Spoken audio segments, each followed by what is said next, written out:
గాయత్రి వాళ్ళ అమ్మగారికి ఆచారాల మీద ఉన్న నిబద్ధత చూస్తే నాకు తిలక్ గారు రాసిన మన సంస్కృతి అనే కవితలో కొన్ని లైన్లు షేర్ చేసుకోవాలి మీతో అని ఉంది. కాలానికి నిలబడగలిగినది వద్దన్నా పోదు, కాలానికి నిలబడగలిగినది వద్దన్నా పోదు. మరణించిన అవ్వ నగలు మన కాలేజీ అమ్మాయిలు ఎంత పోరినా పెట్టుకోరు. మరణించిన అవ్వ నగలు మన కాలేజీ అమ్మాయిలు ఎంత పోరినా పెట్టుకోరు. యుగ యుగానికి స్వభావం మారుతుంది, అగుపించని ప్రభావానికి లొంగుతుంది. యుగ యుగానికి స్వభావం మారుతుంది, అగుపించని ప్రభావానికి లొంగుతుంది. ఫ్యాషన్స్ గురించి ఎంత బాగా రాశారో కదండి. చాలా లోతుగా ఆలోచించి రాస్తారండి, అందుకే వాళ్ళు మహాకవులు. కథలోకి వెళ్ళిపోదామా? ప్రశాంత్తో తన వివాహం మూలంగా పాండురంగారావు గారికి దగ్గరగా ఉండవచ్చునని అనుకుంటున్న గాయత్రి తండ్రి వేరే ఇల్లు తీసుకున్నాడని తెలియగానే ఆశ్చర్యపోయింది. ఇది ఆయన ఉద్దేశమే తల్లి అన్నారు పరమహంస గారు. గాయత్రి పాండురంగారావు గారి దగ్గరికి వెళ్ళింది. ఇదేంటి మావయ్య, మాకు వేరే ఇల్లు తీసుకున్నామని అంటున్నారు, ఎందుకు అంది. మీ సంసారం మీకుండాలని అలా చెప్పానమ్మా అన్నారాయన. నేను ఈ పెళ్లి చేసుకున్నదే మీకోసం, మీ దగ్గరగా ఉండి సేవలు చేద్దామని.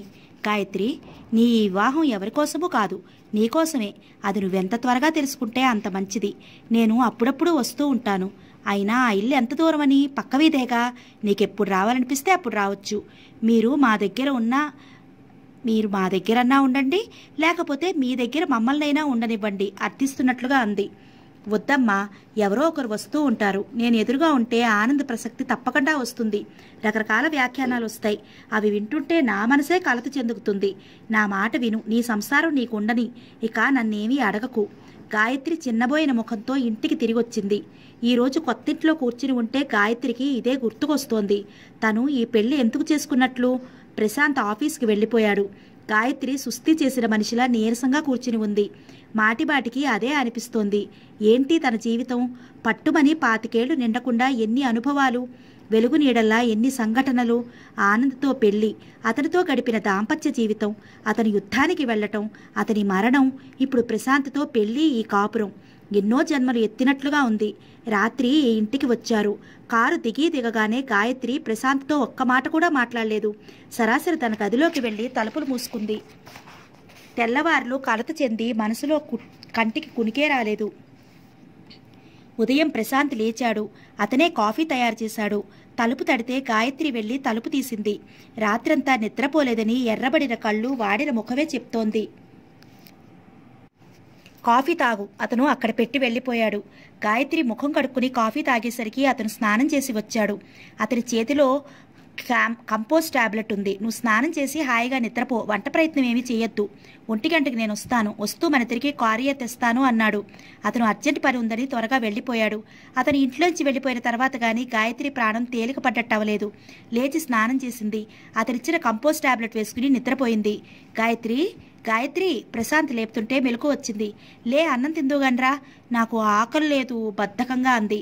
నీకోసమే నేను ఇంటికొచ్చాను, కొద్దిగా తిందుగండ్రా. గాయత్రి బలవంతంగా లేచొచ్చింది. అతనే ప్లేట్లలో వడ్డించాడు. ప్రశాంత్ చకచకా భోజనం చేశాడు. మీ నాన్న చెప్పిన వంట మనిషి సాయంత్రం వస్తుందట అన్నాడు. గాయత్రి సమాధానం చెప్పలేదు. వంట మనిషి వచ్చింది. 2 పూటలా చేసి పెట్టి వెళ్ళిపోతోంది. పై పనికి వేరే పిల్లుంది. గాయత్రి తన గదిలో ఆనంద్తో కలిసి ఉన్న ఫోటో, అతని రికార్డ్స్, పుస్తకాలు అన్నీ సర్దుకుంది. ఆ గది ఆమె లోకం. అక్కడ ఎన్ని గంటలైనా విసుగు లేకుండా కూర్చోగలదు. ఇంట్లోకి జరగాల్సినవి, జరిగించాల్సినవి అన్నీ ప్రశాంత్ చూసుకుంటున్నాడు. దాదాపు రోజులు ఇలాగే గడిచిపోతున్నాయి.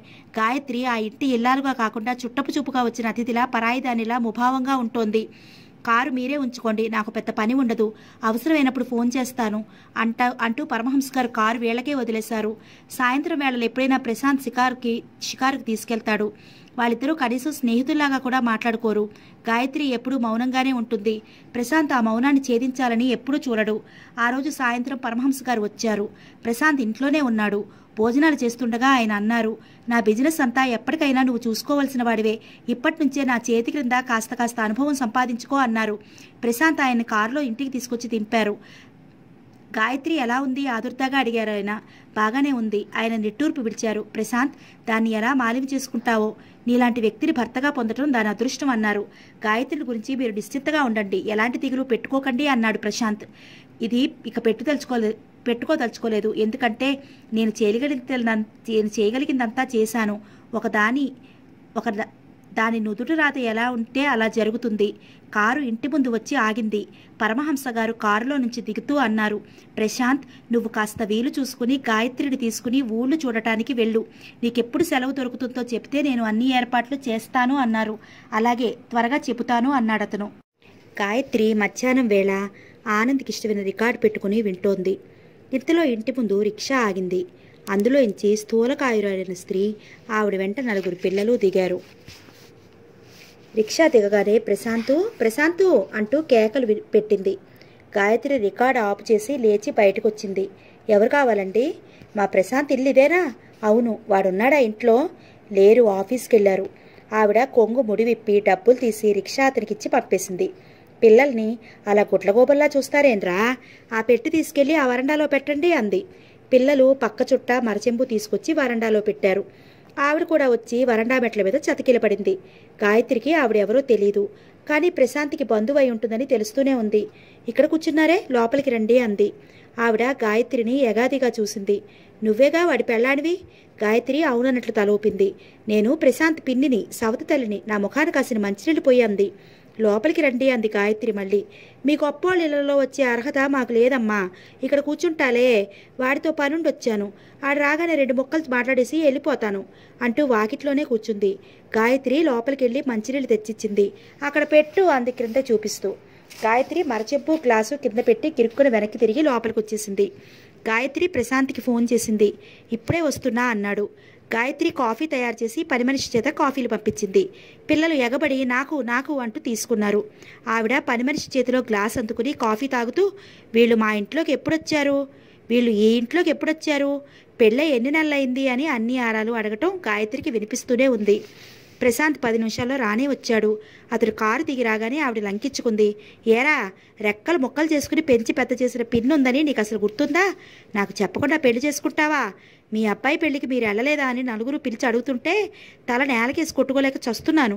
అయినా నేను నీకు లక్షణమైన సంబంధం చూస్తే ఇదేం బుద్ధిరా నీకు? ఒకసారి బొగిడిపోయిన దాన్ని చేసుకోవాల్సిన కర్మ నీకేం పట్టింది? లోకం కొట్టిపోయిందా? నీకు పెళ్లి కాదని భయపడ్డావా? లేక డబ్బుకు కట్టు తిన్నావా? పిన్ని, నువ్వు ఎక్కువగా మాట్లాడకు, లోపలికి వస్తేరా అతను సీరియస్గా అన్నాడు. పిన్ని, లక్ష్మి పెళ్లి చేయాలని అనుకుంటున్నాం కదా. కట్న కానుకలు లేకుండా, ముద్దు ముచ్చట లేకుండా ఈ దరిద్ర పెళ్ళి ఒకటి చేసుకున్నావు. నేను నా కూతురు ఏ గంగలో దూకం. అవతల సంబంధం వాళ్ళు మీరు లగ్గం పెట్టేసుకుంటారా, లేక వేరే పెళ్లి చూసుకోమా అంటున్నారు. ఎన్నాళ్ళ నుంచో అనుకుంటున్న సంబంధం. మీ నాన్న హఠాత్తుగా చచ్చి ఈ సంసారం నా మీద పడేస్తే నువ్వు ఇలా పెళ్లి చేసుకుని నా కొంప ముంచావు. లక్ష్మి పెళ్లికి ఎంత డబ్బు కావాలి పిన్ని? కట్నమే 10,000 అడుగుతున్నారు. పైన కనీసం ఇంకా 5,000 అయినా అవుతుంది. అది కూడా పల్లెటూరు ఖర్చు తెలిసిన వాళ్ళు కాబట్టి. ఆ డబ్బు నేను ఇస్తాను, కానీ నువ్వు లోపలికి రా. ఒరేయ్, చూస్తారే, ఆ పెట్టి లోపల పెట్టండి అంది. గాయత్రి హమ్మయ్య అనుకుంది. అప్పటికే ఆవిడ కేకలకి ఇరుగు పొరుగు వారు తొంగి చూస్తున్నారు. ఆవిడ ఇంట్లో అడుగు పెట్టగానే, ఇదిగో, ఒకరి చేతి వంట తినటం నాకు అలవాట్లేదు. నేనున్న 2 పూటలు నేనే వంట చేస్తానని మీ ఆవిడికి చెప్పు అంది. అలాగే అన్నాడు ప్రశాంత్. ఆవిడ 4 రోజులుంది. ఆ 4 రోజులు ఆ ఇల్లో ఒక నరకం అయిపోయింది. ఆవిడ కేకలు, పిల్లల అల్లరి గాయత్రికి వెర్రెత్తిపోయింది. గాయత్రి ప్రశాంతులు మామూలు భార్యాభర్తల్లా చదువుగా మసలకపోవడం ఆవిడ కనిపెట్టింది. ఏమిట్రా, మీ ఆవిడ పెద్ద ఆఫీసర్లా ఎప్పుడు ఆ గదిలో కూర్చుని బయటికి రాదే అంది. పిన్ని, నీ పని చూసుకో, గాయత్రి సంగతి ఎత్తకు అన్నాడు. నీ అప్ప పెళ్ళాం బంగారం కాబోలు. అవునులే, డబ్బుకు గడ్డి తిన్నావు, అవస్థపడు. ఆవిడ కాళ్ళకి అడుగులకి మడుగులొత్తు తప్పుతుందా? ఆవిడికి గాయత్రి గది ఎలా ఉందో చూడాలని ఆత్రం. తొంగి చూసేది. గాయత్రికి ఇదే చిరాగ్గా ఉండేది. ఒకసారి ఆవిడ గదిలోకి వచ్చేసింది. ఆ గదంతా పరీక్ష చేసింది. టేబుల్ మీద ఉన్న ఫోటో చూసింది. ఆ ఫోటోలో అతనెవరు? నీ మొదట మొగుడా అంది. అడగటంలో ఆవిడ మొరటుతనానికి గాయత్రికి మరింత చిరాకొచ్చింది. కానీ మాట్లాడలేకపోయింది. ప్రశాంత్ ఆవిడ వచ్చిన రోజునే చెప్పేశాడు, పిన్ని అదో రకమైన మనిషి. ఆ మాటలు చేష్టలు పరుషంగా ఉంటాయి, నువ్వేమీ అనుకోకు. గాయత్రి మాట్లాడలేదు. ప్రశాంత్ ఆ సాయంత్రం వస్తూ పింతాలిని పిలిచాడు. పిన్ని, ఇదిగో డబ్బు, ఇవిగో రైలు టికెట్లు. డబ్బును చూడగానే ఆవిడ ముఖం చేటంతైనా రైలు టికెట్లు చూడగానే ముఖం మార్చింది. ఇంత త్వరగా డబ్బు ఎక్కడ దొరికింది? మీ మామగారు ఇచ్చారా? ఎవరిస్తే నీకెందుకు? నీకు డబ్బు అందింది చాలు. 4 రోజులు ఎక్కడ ఉండిపోతానో అని టికెట్లు కూడా తెచ్చావన్నమాట. నీ పెళ్ళాన్ని చెప్పి పంపిందేంటి? నేనే తెచ్చాను. లక్ష్మిని ఒక్కదాన్నే వదిలి వచ్చావుగా. ఆహా, ఏం ప్రేమ అంది. ఆ సాయంత్రం ఆవిడ వెళ్ళిపోయింది. వెళ్ళేటప్పుడు కూడా ఆవిడ సాధిస్తూనే ఉంది. ఏం పెళ్ళో, ముదనష్టపు పెళ్ళి. వాడి పెళ్లి గురించి ఎన్నో అనుకున్నాను. కోడలు వస్తుందని, నట్టింట్లో ఉంటుందని ఎన్నో అనుకున్నానా? వచ్చింది ఒక్క కోడలు, నా నెత్తిని కొరువు పెట్టే కోడలు. అత్తయ్య అంటూ ఒక్క పిలుపు కూడా లేదు. ఆవిడ వెళ్ళిపోయిన తర్వాత గాయత్రికి ఊపిరి పీల్చుకున్నట్లుగా అనిపించింది. గాయత్రి స్నానం చేసి మంచం మీద కూర్చుంది. తనని పెళ్లి చేసుకుని ప్రశాంత్ ఇంట్లో బయట ఎన్ని మాటలు పడుతున్నాడో అవి వింటుంటే గాయత్రికే బాధగా ఉంది. ప్రశాంత్ సాయంత్రం ఇంటికొచ్చాడు. మీ పిన్నిని రైలెక్కించారా అని అడిగింది. డబ్బెక్కడ తెచ్చారు? ఎక్కడో అక్కడ. ఆవిడ వెళ్ళిందిగా. చెప్పకూడదా? నీకు చెప్పకూడని రహస్యం ఏదీ లేదు. ఈ అనవసరమైన వివరాలతో నిన్ను చికాకు పెట్టడం ఎందుకని తప్ప. డబ్బు అప్పు తెచ్చాను. గాయత్రి ఉలిక్కిపడింది. అప్పా, అంత డబ్బు ఎలా తీరుద్దామని? మెల్లగా తీరుస్తాను. నాకు బోనస్లు వస్తాయి. జీతంలో కాస్త కాస్త తీరుస్తాను. అతను స్నానానికి వెళ్తూ అన్నాడు. దాని గురించి నువ్వేం దిగులు పడకు. గాయత్రి మాట్లాడలేదు. మర్నాడు ఆదివారం. అతని ఇంట్లోనే ఉన్నాడు. మంచం మీద పడుకుని పేపర్ చూస్తున్నాడు. గాయత్రి అక్కడికి వచ్చింది. అతని ప్రక్కన ఒక కవర్ పడింది. ఏంటిది? గాయత్రి పడేసిన దాన్ని చూస్తూ ఆశ్చర్యంగా అడిగాడు. డబ్బు. రేపు అప్పు తెచ్చిన చోట కట్టేయండి అంది. అతని కనుబొమ్మలు ముడిపడ్డాయి. ఇది ఎక్కడిది నీకు? నాన్నని అడిగి తెచ్చాను. మీరు నాతో ఒక్క మాట చెప్తే బాగుండేది. సంతోషంగా తెచ్చిచ్చేదాన్ని. నేను మీకు ఇవ్వగలిగింది డబ్బేగా. అతను మాట్లాడలేదు. గాయత్రి వెళ్ళిపోయింది. ప్రశాంత్కి ఆ డబ్బు ఇచ్చిన తర్వాత గాయత్రికి మనసు హాయిగా అనిపించింది. ఆ సాయంత్రమే ఫోన్ చేసి, ఏంటమ్మా, నువ్వేమో ప్రశాంత్కి డబ్బు చాలా అవసరమని తీసుకెళ్ళావు, అతనేమో అవసరం లేదని తెచ్చిచ్చేశాడు. ఏంటిది? అసలేం జరిగింది అన్నారాయన. గాయత్రి క్లుప్తంగా జరిగిందంతా చెప్పింది. రాత్రి భోజనాలు చేసి లేవగానే అడిగింది, నాన్నకి డబ్బెందుకు ఇచ్చేశారు మీరు? అతను వెంటనే జవాబు చెప్పలేదు. మీ పిన్ని నేనిచ్చిన మంచినీళ్ళు కూడా ముట్టుకోలేదు. మీరు నా డబ్బు కూడా ముట్టుకోకూడదనుకున్నారా? ఈసారి ఎప్పుడూ మన సంసారం కోసం మీ నాన్నని డబ్బు అడగద్దు గాయత్రి. నాకు చాలా బాధగా ఉంటుంది. నాకు జీతం బాగానే వస్తుంది. ఉన్నది మనమిద్దరమే కదా, బాగా సరిపోతుంది. నేను నిన్ను డబ్బు కోసం పెళ్లి చేసుకున్నాను అని లోకకి నిందా నిజం చేయకు. నేను నిన్ను నా కోసమే పెళ్లి చేసుకున్నాను, నీ డబ్బు చూసి కాదు. ఇది కనీసం నువ్వైనా గ్రహిస్తే నాకు శాంతిగా ఉంటుంది. అతను అక్కడి నుంచి వెళ్ళిపోయాడు. గాయత్రి చలనం లేనట్లుగా నిలబడిపోయింది. ప్రశాంత్ మాటలు కొత్తగా ఉన్నాయి. ఆ మాటల వెనుక స్పష్టంగా కనిపిస్తున్న అభిమానం గాయత్రి మనసును కలిచివేసింది. నేను నిన్ను నా కోసమే పెళ్లి చేసుకున్నాను, నీ డబ్బు చూసి కాదు. ఆ రాత్రి గాయత్రి మంచం మీద పడుకున్నా ఇవే మాటలు గుర్తుకురాసాగాయి. అతను అంత కావాలని నన్ను చూసుకుంటే నేను అతన్ని ఏం సుఖపెడుతున్నాను? గాయత్రికి ఏడుపొచ్చింది. ప్రక్కకు తిరిగి దిండులో ముఖం దాచుకుని నిశ్శబ్దంగా ఏడవసాగింది. తను ప్రశాంత్ భార్య అయింది. ఈరోజు కాకపోతే రేపైనా అతనికి దగ్గర కావాలి. తప్పదు. లోకధర్మంగా భావించి అలా అయినా నటనవుతుందేమో అనిపించసాగింది. ఆ రోజు ఉదయం ఆఫీస్కి వెళ్తూ ప్రశాంత్ చెప్పాడు, గాయత్రి, సాయంత్రం మన ఆఫీసులో నాతో కలిసి పనిచేసే ఒక అతని పెళ్లి ఉంది. మనం వెళదాం. నేను త్వరగా వస్తాను, రెడీగా ఉండు అన్నాడు. సాయంత్రం అతను వచ్చాడు. కానీ అతను చెప్పినట్లుగా గాయత్రి రెడీ కాలేదు. పెళ్లికి రావా? అతను స్నానం చేసి వచ్చి ఇంకా అలాగే కూర్చుని ఉన్న గాయత్రిని అడిగాడు. గాయత్రి రాను అన్నట్లు తల తిప్పింది. అతనేమీ మాట్లాడలేదు. డ్రెస్ చేసుకుని వెళ్ళిపోయాడు. అతను తిరిగి వచ్చేసరికి రాత్రి 11 గంటలు పైగానే అయింది. వస్తూనే పనిపిల్లని అడిగాడు, అమ్మగారు భోంచేశారా? లేదు, మీరు వెళ్ళినప్పటి నుంచి ఏడుస్తూ గదిలో పడుకున్నారు అంది. ప్రశాంత్ బట్టలు మార్చుకున్నాడు. పనిపిల్ల వెళ్ళి పడుకుని నిద్రపోయింది. ప్రశాంత్ గాయత్రి గదిలోకి వచ్చాడు. పెట్లైట్ కాంతిలో గాయత్రి మంచం మీద బోర్లా పడుకుని దిండులో తల దూర్చుకుని ఉంది. గాయత్రి నిద్రపోలేదని మేల్కునే ఉన్నట్లుగా తెలుస్తూనే ఉంది. గాయత్రి పిలిచాడతను. గాయత్రి మాట్లాడలేదు. ప్రశాంత్ గదిలో నుంచి తిరిగి వెళ్ళిపోబోయాడు. మళ్ళీ ఏమనుకున్నాడో ఆగి మంచం దగ్గరగా వచ్చాడు. నువ్వు భోజనం ఎందుకు చేయలేదు? గాయత్రి మాట్లాడలేదు.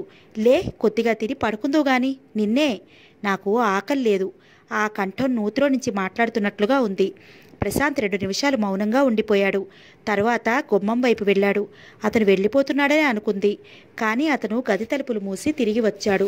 గాయత్రి, లేచి కూర్చో, నేను నీతో ఒక్క నిమిషం మాట్లాడాలి అన్నాడు. నాకు నిద్ర వస్తోంది అని ఒక సాకు మాత్రమేనని అతనికి స్పష్టంగా తెలుస్తోంది. ప్రశాంత్ ఒక్క క్షణం గాయత్రి లేచి కూర్చుంటుందేమోనని చూశాడు. కానీ ఆ పని జరగలేదు. అతను బోర్లా పడుకుని ఉన్న గాయత్రిని చెయ్యి పట్టి బలంగా లాగి లేచి కూర్చోపెట్టాడు. ఆ ముఖం ఏడుపుతో కమిలిపోయింది, జుట్టు రేగిపోయింది. గాయత్రి కూర్చున్న ఆ తీరు చూస్తుంటే అతని మనసు ఇనుప పిడికిలతో నొక్కినట్టయింది. నువ్వెంతకింత బాధపడుతున్నావో నాకు అర్థం కావటం లేదు అన్నాడు. గాయత్రి మాట్లాడలేదు. నిన్ను చూస్తుంటే నిన్ను పెళ్లి చేసుకోవటంలో నేను చాలా పొరపాటు చేశానా అనిపిస్తోంది. గాయత్రి తలెత్తి చూసింది. కళ్ళు రెపరెపలాడాయి. మీరు ఈ మాట ఎందుకంటున్నారో నాకు తెలుసు. నేను మీతో పెళ్లికి రాలేదని మీకు కోపంగా ఉంది. నేను అప్పుడే అనుకున్నాను. కానీ నేనేం చెయ్యను? మిమ్మల్ని బాధ పెట్టకూడదని మీతో రావాలనే ఉంది. కానీ అక్కడ నలుగురు 4 రకాలుగా అంటారు. నేను భరించలేను. గాయత్రి మళ్ళీ మంచం మీదకి ఒరిగిపోయింది. దుఃఖం ఉప్పెనలా వచ్చేసింది. అతను నిరుత్రుడైనట్టు చూశాడు. నేను మీరు వెళ్ళినప్పటి నుంచి ఆలోచిస్తూనే ఉన్నాను. ఎన్నాళ్ళిలా? ఇది ఒకనాటి మాట కాదు. మీకు పుణ్యం ఉంటుంది. నన్ను వదిలేయండి.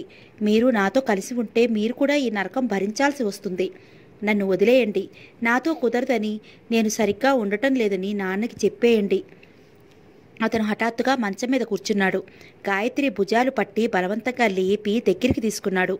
నువ్వు ఇంకేదైనా చెయ్యి, ఈ మాట మాత్రం అనకు. నిన్ను వదిలేయడానికేనా నేను పెళ్లి చేసుకుంది? నువ్వు అలా అనుకుంటే చాలా పొరపాటు పడ్డట్టే. నన్ను అసలు అర్థం చేసుకోలేదన్నమాటే. అతని గొంతులో ఏదో అడ్డుపడ్డట్టయింది. నేనేం చేయను? అన్నీ మర్చిపోయి మీ భార్యలో ఉండాలని ఒకసారి అనిపిస్తుంది. కానీ ఆ పాత జ్ఞాపకాలు నన్ను వదలటం లేదు. అతనికి ఆమె పడుతున్న క్షోభ అర్థమైంది. అటు ఆనంద్ జ్ఞాపకాలు వదులుకోలేక, ఇటు ప్రశాంత్కి భారీగా తన కర్తవ్యం నెరవేర్చలేకపోతున్నానే అనే వ్యధతో నలిగిపోతోంది. గాయత్రి వెన్ను మీద చెయ్యి వేసి నిమిరాడు. నువ్వు దేన్ని గురించి ఆలోచించకు. నీ మనసుకు ఏది ఆనందంగా తోస్తే అది చెయ్యి. నాకు తెలుసు, మా నాన్న మీ పెదనాన్న మాట తీసేయలేక నన్ను చేసుకున్నారు. నాతో మీకేం సుఖం ఉండదు. నా సుఖం గురించి నేను ఆలోచించగలను. నువ్వు ఇలా కుమిలిపోవటం నాకేం బాలేదు. నన్ను అడిగితే నువ్వు ఇలా 4 గోడల మధ్య కూర్చుని నీ దుఃఖాన్ని, ఒంటరితనాన్ని మరింత పెంచుకుంటున్నావు అంటాను. నువ్వు ఒక్కసారి బాగా ఆలోచించు. ఇలా కృంగిపోయినందువల్ల ప్రయోజనం ఏమైనా ఉందా? నీ ధైర్యం, హుషారు ఏమైపోయాయి? నువ్వు 4 రోజులు బలవంతంగా బయటికి వస్తే అదే అలవాటైపోతుంది. నలుగురు ఏమైనా అంటారనా? అనని. కొత్తలో 1కి 10 సార్లు అంటారు. వేరెత్తి చూపిస్తారు. తర్వాత అదే అలవాటైపోతుంది. మనల్ని గురించి ఎవరూ పట్టించుకోరు. ఒకవేళ ఎవరైనా అన్నా నువ్వెందుకు బాధపడాలి? నువ్వు 2వ పెళ్లి చేసుకున్న మాట నిజమేగా? ఆ నిజం ఒప్పుకుంటే అక్కడికి అది అయిపోతుంది. గాయత్రిని చేతుల మధ్య పొదివి పట్టుకున్న అతను ఆ గదంతా ఒకసారి కలిగి చూశాడు. నాకు ఒక్కొక్కసారి ఏమనిపిస్తుందో తెలుసా? ఈ గదిలో ఈ ఫోటో, ఆ టేప్ రికార్డర్, ఆనందుని గురించిన మిగతా జ్ఞాపకాలు అన్నీ తీసి నీ కంటికి కనిపించకుండా మూలపడేయాలనిపిస్తుంది. ఆ పని నేనెప్పుడో చేస్తాను. నీ ఈ గత జ్ఞాపకాలు నిన్ను గొలుసులా బంధించేస్తున్నాయి. వాటిని తెక్కొట్టి నువ్వు స్వేచ్ఛ తెచ్చుకో. నువ్వుగా మసలటం నేర్చుకో. నేను ఎన్నోసార్లు రాత్రివేళ నువ్వు ఏడుస్తుండటం విన్నాను. అతను ఆవేశంగా గాయత్రిని తన వైపు తిప్పుకున్నాడు. నువ్వెందుకు ఏడవాలి చెప్పు? ఇప్పుడు నీకేం తక్కువని? గాయత్రి తల అతనికి ఛాతీ కానింది.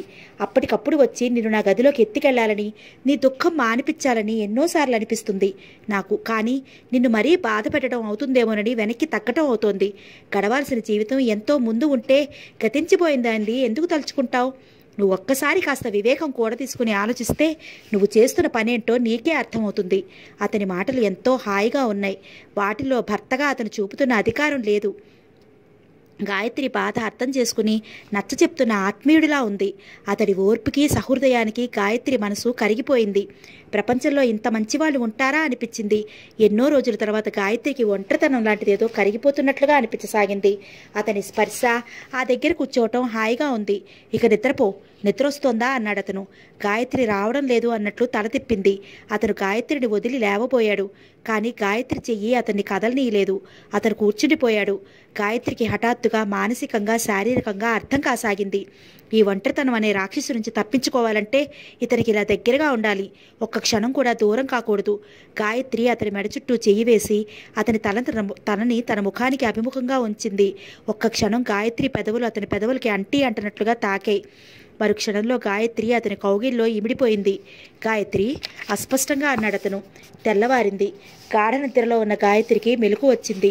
నడుం మీద బరువుగా ఏదో ఉన్నట్లు అనిపించి కళ్ళు తెరిచి చూసింది. అది ప్రశాంత్ చెయ్యి. గాయత్రి ఉలికిపడినట్లుగా చూసింది. ప్రశాంత్ పక్కన పడుకుని ఉన్నాడు. గాయత్రికి మెల్లిగా రాత్రి జరిగినదంతా గుర్తుకు వచ్చింది. ప్రశాంత్ చేతిని తన చేతిలోకి తీసుకుంది. గాయత్రికి నూతన జన్మ ఎత్తినట్లుగా ఉంది. ఆ రోజు నుంచి గాయత్రి ప్రశాంతుల మధ్య చనువు క్రమంగా దినదినాభివృద్ధి చెందసాగింది. గాయత్రి ఇదివరకులా గదిలో తలుపులు మూసుకుని కూర్చోవటం లేదు. ఇంటి విషయాలు పట్టించుకుంటోంది. ఉదయం అతడు ఆఫీస్కి వెళ్లే ముందు కావలసిన అవసరాలు స్వయంగా తనే చూస్తోంది. సాయంత్రం రాగానే కాఫీ తనే తీసుకెళ్లి అందిస్తుంది. ఇదివరకు ఇద్దరి మధ్య ఏదైనా పనిపిల్ల ద్వారా సంభాషణ జరిగేది. ఇప్పుడు ఆ అవసరం తగ్గిపోయింది. ఒక రోజున ప్రశాంత్ ఆఫీస్ నుంచి ఇంటికి వచ్చాడు. అతనికి ముందు గదిలో సోఫాలు కనిపించలేదు. ఇదేమయ్యాయి ఆశ్చర్యంగా అడిగాడు. ఆ గదిలో వేశాను. ఇక్కడ అందరూ నడుస్తుండటంతో కార్పెట్ పాడైపోతోంది అంది. ఆ గదిలోనా ఆశ్చర్యంగా అడిగాడు. అవునన్నట్లు తల ఊపింది. ఆ గది గాయత్రి వాడుకునేది. వెళ్ళి చూడండి ఎంత బాగా అలంకరించాను అంది. ప్రశాంత్ ఆ గదిలోకి వెళ్ళాడు. అది వరకు గాయత్రి పడక గదిగా ఉన్న ఆ గది ఇప్పుడు అందమైన డ్రాయింగ్ రూమ్గా మార్చబడింది. క్రింద కార్పెట్తో, సోఫాలతో, కిటికీలకి కట్టెన్లతో, పుస్తకాలు, బొమ్మలు ఉన్న బీరువాలతో, మూలలకి ఉన్న స్టూల్స్ మీద ఫ్లవర్ వాజెస్తో చాలా అందంగా ఉంది. అతడు గదంతా కళ్ళతో కలిగి వెతికాడు. ఎక్కడ ఆనంద్ ఫోటో కానీ అతని జ్ఞాపకం తెచ్చే ఏ చిన్న వస్తువు కానీ లేవు. గాయత్రి కాఫీ తెచ్చి అతనికి అందించింది. బాగుందా అని అడిగింది. చాలా బాగుంది కానీ సందేహంగా అడిగాడు. గాయత్రికి అతను అడగదలుచుకున్నదేదో అర్థమైంది. కానీ అర్థం కానట్లే ఊరుకుంది. జవాబు చెప్పలేదు. తన గది డ్రాయింగ్ రూమ్గా మార్చడంతో గాయత్రి పడక ప్రశాంత్ గదిలోకి మారిపోయింది. ఆ విధంగా మనసులో ఉన్న ఆనంద్ గత జ్ఞాపకాలు గదికి గాయత్రి శాశ్వతంగా తలుపులు మూసేసి మనసా వాచా ప్రశాంత్ భార్య అయింది. ఇద్దరూ కలిసి సాయంత్రం వేళలో ఒక్కోసారి పాండురంగారావు గారి దగ్గరికి వెళ్తారు. సినిమాకో షికారుకో వెళ్ళొస్తూ ఉంటారు. ఒకసారి గాయత్రి, ప్రశాంత్ రవిశంకర్ సితార్ ప్రోగ్రాంకి వెళ్లారు. అక్కడికి గాయత్రిని ఎరుగున్న వాళ్ళు చాలామంది వచ్చారు. గాయత్రి, ప్రశాంత్ కూర్చుని వెనక వరుసలో నిలబడిన ఆడవాళ్లు, తెలిసిన ఆడవాళ్లు గుసగుసలాటం వినిపిస్తోంది. గాయత్రి భర్త ఆనంద్ యుద్ధంలో చనిపోయాడని అన్నారుగా ఒక ఆవిడ అడుగుతోంది. అవును, మరి ఆ పక్కన కూర్చున్న అతనెవరు? రెండో పెళ్లి చేసుకుంది. అతను రెండో పెళ్లి భర్త. నిజమా? అయ్యో రామా, ఈ రోజుల్లో ఆడపిల్లలకి ఒక పెళ్లి కావటమే కష్టంగా ఉంది. ఈవిడికి 2 పెళ్ళిళ్ళు కూడానా? డబ్బుంటే సరి, 2 కర్మ 3 కూడా అవుతాయి. అయితే అతను డబ్బుకు చేసుకున్నాడంటారా? లేకపోతే ఒకసారి పెళ్ళైన ఆడదాన్ని ఏ మగాడు చేసుకుంటాడు? గాయత్రి లేవబోయింది. ప్రశాంత్ చెయ్యి సున్నితంగా గాయత్రి చేతిని నొక్కి ఆపేసింది. ఇంటికి తిరిగి వస్తుండగా గాయత్రి అంది. వీళ్ళ మాటలు వినలేక నా చెవులు బద్దలవుతున్నాయి. ఆ మాటలు పట్టించుకోకు. రెండో పెళ్లి చేసుకుంటే వీళ్ళకెందుకు? మన సంఘంలో ఇది తక్కువగా జరుగుతుంది కాబట్టి అది వాళ్ళకి వింతగా ఉంటుంది. మనం ఎంత ఎక్కువగా 10 మందిలో తిరిగితే వాళ్ళంత త్వరగా మర్చిపోతారు. బయటికి రావటానికి, లోకం కళ్ళల్లో పట్టడానికి మనం బిడియపడిన కొద్దీ ఇది ఎక్కువ అవుతుంది. బిడియపట్టడానికి ఇందులో మనం చేసిన తప్పే ఉంది? అలా అనుకోమని నేను నీకు మొదటి నుంచి చెప్తున్నాను అన్నాడు అతను. పరమహంస గారు వచ్చి పండక్కి ఇంటికి రమ్మనమని చెప్పారు. మేము రావు నాన్న అంది గాయత్రి. ఎందుకని? అమ్మ కోపం తగ్గితే తనే నా దగ్గరికి వస్తుంది. అమ్మ ఎప్పుడు నన్ను పిలవదో అప్పటి వరకు ఆవిడికి నా మీద కోపం పోనట్టే లెక్క. నువ్వు ఆ తల్లికి తగ్గ కూతురువే ఆయన విసుక్కున్నారు. ఊరు నుంచి ప్రశాంత్ పింతల్లి ఉత్తరం రాసింది. లక్ష్మి పెళ్లి నిర్ణయమైందని ప్రశాంత్ని, గాయత్రిని రమ్మని రాసింది.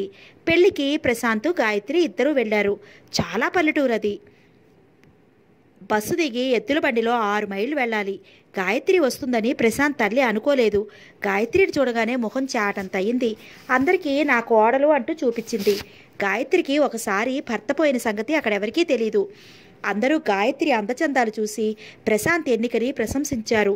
ఈడు జోడుగా ఉన్నారని ముచ్చటపడ్డారు. బాగా పల్లెటూరది. అక్కడ ప్రజలు వెనకబడిన తనం, ఆ చేదస్తాలు, మాటలు, సాంప్రదాయాలు గాయత్రికి గమ్మత్తుగా ఉన్నాయి. ప్రశాంత్, గాయత్రి పీటల మీద కూర్చుని కన్యాధారం పోశారు. ఇలా పెద్దరికం వహించి పిల్ల పెళ్లి చేస్తుంటే గాయత్రికి గమ్మత్తుగా అనిపించింది. ప్రశాంత్ పినతల్లి ఒక పక్క ప్రతిదానికి సాధిస్తూనే ఉంటుంది, మరో పక్క మిగతా అందరితో కోడల గురించి గొప్పగా చెప్తూనే ఉంటుంది. ఈ వింత మనస్తత్వానికి విచిత్రంగా అనిపించింది. 3 రోజులుండి హైదరాబాద్ తిరిగి ప్రయాణమయ్యారు. ఈ ప్రయాణం ఒక రకంగా మేలే చేసింది. గాయత్రిలో కరడు కట్టిన స్తబ్దత్వాన్ని వదిలించేసింది. గాయత్రి ఇదివరకులా ముభావంగా ఉండకుండా మళ్ళీ ఎప్పటిలా కలుపుకోరుగా మాట్లాడసాగింది.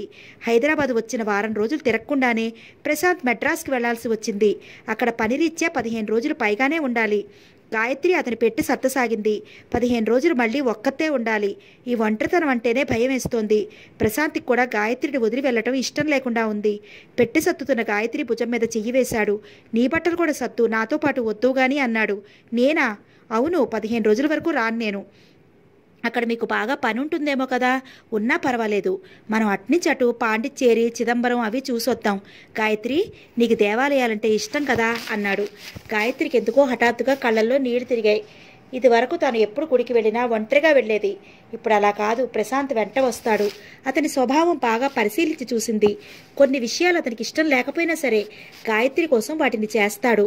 గాయత్రి ఆలోచనలో పడినట్లు నిలబడింది. ప్రశాంత్ లేచి వెళ్లి బీరువాలో ఉన్న గాయత్రి చీరలు, జాకెట్లు తెచ్చి తన పెట్టెలో పడేశాడు. గాయత్రికి జీవితం హఠాత్తుగా విద్యార్థిని సెలవల్లా అయింది. ప్రశాంత్ పని మెడ్రాస్లో త్వరగానే ముగిసింది. అక్కడి నుంచి పాండిచ్చేరి, చిదంబరం, నాగపట్నం, మధుర, త్రివేంద్రం నుంచి కన్యాకుమారి వరకు సాగిపోయింది ప్రయాణం. స్తబ్దతలో నుంచి జీవితం వేగం పుంజుకుంది. రకరకాల ఊళ్ళు, దేవాలయాలు, చర్చీలు, మ్యూజియంలు, జంతు ప్రదర్శనశాలలు, ఆరుబయలు, పచ్చిక బయళ్ళు, అమృతం లాంటి చల్లటి గాలి, కొబ్బరి తోటలు, పిల్ల కాలువలు, వీటన్నిటినీ ఉత్సాహంగా చూపించే అనురాగమూర్తి అయిన ప్రశాంత్ గాయత్రి జీవిత ప్రవాహం మలుపు తిరిగి కళకళలాడే సుందర ప్రదేశాల మధ్య నుంచి పరుగులు తీస్తున్నట్లుగా ఉంది. భారతదేశపు అంచు అయిన కన్యాకుమారిలో ప్రక్కప్రక్కన నిలబడి సూర్యాస్తమయం చూశారు. చెయ్యి కలుపుకుని సముద్రపు ఒడ్డున నడిచారు. కన్యాకుమారి ఆలయానికి వెళ్లి దాని ప్రాశస్త్యం విన్నారు. బోటులో ఎక్కి వివేకానంద రాక్ చూడటానికి వెళ్లారు. ప్రశాంత్ ఎక్కడికక్కడ ఆ స్థలానికి సంబంధించిన వివరాలు తెలిపే పుస్తకాలు కొనేవాడు. వివేకానందుని రాక్ మీద వివేకానందుని ధ్యాన మందిరం గాయత్రికి, ప్రశాంత్కి ఎంతో నచ్చింది. అతి నిశ్శబ్దంగా ఉన్న ఆ మందిరంలో దూరంగా వినిపిస్తున్న సముద్రపు ఘోష అద్భుతంగా ఉంది. మనసంతా నిశ్శబ్దం. ఆ నిశ్శబ్దంలో నుంచి లీలగా సముద్రపు ఘోష. అదొక తమాషా అయిన అనుభవం. చిన్నపిల్లల్లా ఇద్దరు ఆ రాక్ అంతా తిరిగారు. అన్ని వైపుల నుంచి కనిపిస్తున్న సముద్రాన్ని చూశారు. సముద్రం మధ్యలో ఉంది ఈ రాక్. చుట్టూ అపారమైన జలరాశి. సూర్యరశ్మి ఉవ్వెత్తుగా పడుతున్న ఆ కెరటాల మీద మెరుస్తున్న విధంగా చెప్పనలివి కాని ఆనందంగా ఉంది, అందంగా ఉంది.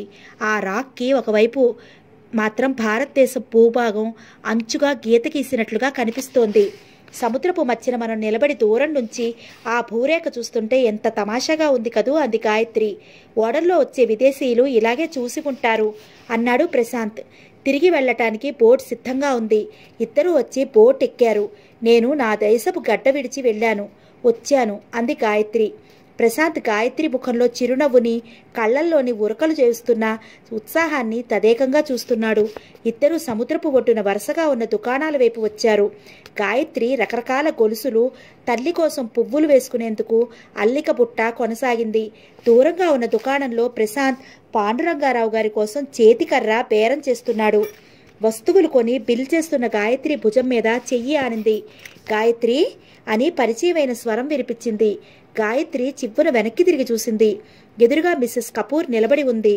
ఆమె పక్కన లైలా, ఇంకో యువకుడు ఉన్నారు. లైలా భర్త పరిచయం చేసింది. గాయత్రి నమస్కరించింది. లైలా గాయత్రిని ఎరగనట్లే వెళ్లి పూసల దండలు చూస్తోంది. బావున్నావా? చాలా రోజులైంది నిన్ను చూసి అంది మిస్సెస్ కపూర్. గాయత్రి బాగానే ఉన్నట్లు తల ఊపింది. ఆనంద్ పోయారు కదా. కపూర్ కూడా. మిస్సెస్ కపూర్ కళ్లల్లో గిర్రున తిరిగిన నీళ్లు జలజల రాలే. గాయత్రి ఆవిడనే చూస్తోంది. ఈ సంవత్సర కాలంలో మిస్సెస్ కపూర్ గుర్తుపట్టలేనంతగా మారిపోయింది. మనిషిలో ఆ టీవీ, దర్పం లేనే లేవు. కళ్లల్లో దైన్యం, ముఖంలో సర్వం పోగొట్టుకున్న పేదరికం స్పష్టంగా తెలుస్తోంది. మనిషి కృంగిపోయినట్లుగా ఉంది. ఆవిడ కూడా గాయత్రి పరిశీలిస్తోంది. నువ్వు చాలా మారిపోయావు గాయత్రి. మా లైలా చెప్తే గాని నేను గుర్తుపట్టలేకపోయాను అంది. బెంగళూరులో వాళ్లతో కలిసి తిరిగిన గాయత్రికి ఈ గాయత్రికి సంబంధమే లేదు. ఆ గాయత్రి ఫ్యాషన్గా, గ్లామరస్గా, అతి నాజూకుగా ఉండేది. ఈ గాయత్రిలో ఆ గ్లామర్, ఆ చిన్నతనం లేదు. ఒక్క జడ వేసుకుని చీర, జాకెట్తో సంప్రదాయ సిద్ధంగా ఉంది. ఈ గాయత్రికి వయసు పెరిగిన హుందాతనం, గాంభీర్యం కళ్లల్లో స్పష్టంగా కనిపిస్తోంది. మిసెస్ కపూర్ చెప్పింది. నేనిప్పుడు బొంబాయిలో సోషల్ వెల్ఫేర్ డిపార్ట్మెంట్లో పనిచేస్తున్నాను. ఏం చెయ్యను? ఆయన ఉన్నప్పుడు వచ్చింది తినటానికి, సరదాలకి సరిపోయేది. పిల్లలు చిన్నవాళ్ళు. నాకు కూడా కాలక్షేపం కావాలి కదా. పగలంతా ఆఫీసులో పనిచేయటం, రాత్రిళ్ళు కపూర్ని తలుచుకుని ఏడుస్తూ తెల్లవారులు జాగారణ చేయటం, ఇది నా దినచర్య. ఇక నా జీవితం అంతా ఇంతే. లైలాకి పెళ్ళయింది. వాళ్ళతో పాటు కాస్త తిరిగితే నా బాధని మర్చిపోవచ్చునని వచ్చాను. ఆ గొంతులో నిరుత్సాహం, ఆ కళ్ళల్లో నైరాస్యం చూస్తుంటే గాయత్రి మనసంతా కలిచినట్లయింది. దూరంగా చేతికర్ర బేరం పూర్తయిన ప్రశాంత్ గాయత్రితో మిసెస్ కపూర్ మాట్లాడటం చూసి ఇటు రాలేదు. అక్కడే ఉండిపోయాడు. మిసెస్ కపూర్ వెళ్ళబోయి అడిగింది, ప్రశాంత్కు పెళ్ళయిందా? గాయత్రి అయిందన్నట్లు తల ఊపింది. ఎవరో అదృష్టవంతురాలు అంది. లైలా రావటంతో వస్తాను, ఎప్పుడైనా బొంబాయి వస్తే తప్పకుండా రా, ఉత్తరాలు రాయి, ఎప్పుడైనా ఈ పాత జీవితం ఫ్రెండ్స్ కనిపిస్తే నాకు ప్రాణం లేచి వస్తుంది అంటూ అడ్రస్ ఇచ్చింది. తప్పకుండా రాస్తావు కదూ అంది వెళ్తూ. గాయత్రి తల ఊపింది. వాళ్ళు వెళ్ళిపోయారు. ప్రశాంత్ దగ్గరికి వచ్చాడు. ఇద్దరు గెస్ట్ హౌస్ వైపు నడవసాగారు. ఏంటి అంటోందావిడ అన్నాడు. ఆవిడ భర్త కూడా యుద్ధంలో పోయాడట. ప్రస్తుతం బాంబేలో ఉద్యోగం చేస్తోందిట. లైలాకి పెళ్ళయిందిట. అతను వింటున్నాడు. ప్రశాంత్కి పెళ్ళయిందా అని అడిగింది. అయిందన్నాను. ఎవరో అదృష్టవంతురాలు అంది. నీ భార్య నేనేనని చెప్పలేదు. అతను గాయత్రి చెయ్యి నొక్కి వదిలేశాడు. ఇద్దరు గెస్ట్ హౌస్కి వచ్చేశారు. ప్రశాంత్ స్నానం చేసొచ్చి బాల్కనీలో కూర్చున్నాడు. అక్కడి నుంచి చూస్తే ఎదురుగా సముద్రం కనిపిస్తోంది. గెస్ట్ హౌస్కి తిరిగి వచ్చినప్పటి నుంచి గాయత్రి ముభావంగానే ఉంది. టీ తాగుదామా అన్నాడతను. వద్దు అంది. అతను భోజనానికి రెడీ అవుతుంటే నాకు ఆకలి లేదు అంది. అతను తర్కించలేదు. వెళ్ళి భోజనం చేసొచ్చాడు. అతను బాల్కనీలో కూర్చున్నాడు. నిన్నటిలా గాయత్రి వచ్చి అతనికి ఎదురుగా కూర్చుని కబుర్లు చెప్పలేదు. రాత్రి అయింది. గాయత్రి మంచం మీద పడుకుంది. ప్రశాంత్ పేపర్ అంతా చదివి వెళ్ళి పడుకున్నాడు. గాయత్రి ప్రక్కకు తిరిగి పడుకుంది. ఒక చెయ్యి మంచం మీద నుంచి క్రిందకి జారి ఉంది. ప్రశాంత్ వెల్లకిలా పడుకుని తల క్రింద చేతులు పెట్టుకుని ఆలోచనగా చూస్తున్నాడు. గాయత్రి చెయ్యి కదిలింది. అతని మంచం మీద ఆనింది. అతడు చేతిని చూస్తున్నాడు, కానీ కదలలేదు. ఆ చేతిని అందుకోవాలని చూడలేదు. 2 నిమిషాలు గడిచాయి. మంచం మీద నుంచి గాయత్రి లేచింది. అతను మంచం మీదకి వచ్చి కూర్చుంది. హఠాత్తుగా అతని ఛాతీ మీదకి వాలింది. పసిపాప కన్నతల్లికి దగ్గరైనట్లు అతన్ని హత్తుకుపోయింది. ప్రశాంత్ గాయత్రి నడుం చుట్టూ చెయ్యి వేశాడు. ఎడం చేత్తో జుట్టు చెంపలు నిమిరాడు. ఏంటి గాయత్రి, నీ మనసులో ఏముందో చెప్పు అన్నాడు. ఏం లేదు. ఏం లేకపోతే ఈ బాధ ఎందుకు అలా మౌనంగా ఉన్నావు? మిసెస్ కపూర్ని చూసినప్పటి నుంచి నా మనసంతా ఎలాగో ఉంది. అతడు మాట్లాడలేదు. గాయత్రి చెప్పసాగింది. ఆవిడని చూసినప్పటి నుంచి ఇదే ఆలోచిస్తున్నాను. ఆవిడ జీవితం ఎంత మారిపోయింది. ఆవిడ మాట్లాడే ప్రతి మాటలో ఒంటరితనం కనిపిస్తోంది. గాయత్రి కంఠం గాద్గదికంగా అయింది. నాన్న అంత పట్టుపట్టుపోతే, మావయ్య నచ్చ చెప్పకపోతే, దేవుళ్ళ మీరు ఒప్పుకోకపోతే నాకు పెళ్ళి అయ్యేది కాదు. అప్పుడు నేను కూడా ఇలాగే. ఇదేనా నువ్వు ఇందాకటి నుంచి ఆలోచిస్తోంది? అతడు ఆశ్చర్యంగా అడిగాడు.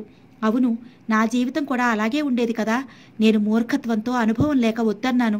నా మాట మీరంతా వినుంటే ఇప్పుడు అలా జరగలేదు కదా. ఎందుకు ఆలోచనలన్నీ? అతని మనసు కొండంత భారం దింపుకున్నట్లు తేలిక పడింది. గాయత్రి మనసు ఆనంద జ్ఞాపకాలతో కలత చెందిందని అనుకున్నాడు. దూరంగా ఉండిపోయాడు.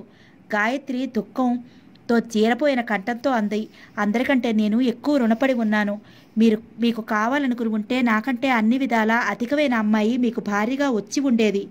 అయినా మీరు అతని మధ్యలో కల్పించుకుని, గాయత్రి నేను నీకు రహస్యం చెప్పనా? రహస్యమా? మీకు కూడా రహస్యాలున్నాయా? ఆశ్చర్యం నటిస్తూ అంది. ఒకే ఒక రహస్యం ఉంది.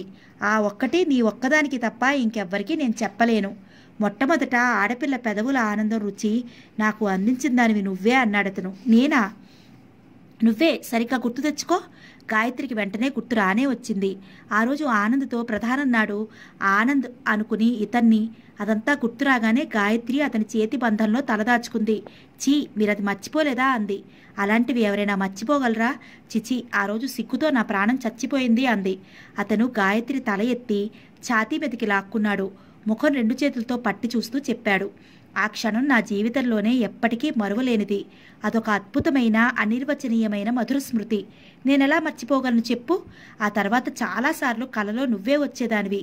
అదే పని చేసి నేను వెనక్కి తిరిగి చూసే లోపల కిలకిలా నవ్వుతూ పారిపోయేదానివి.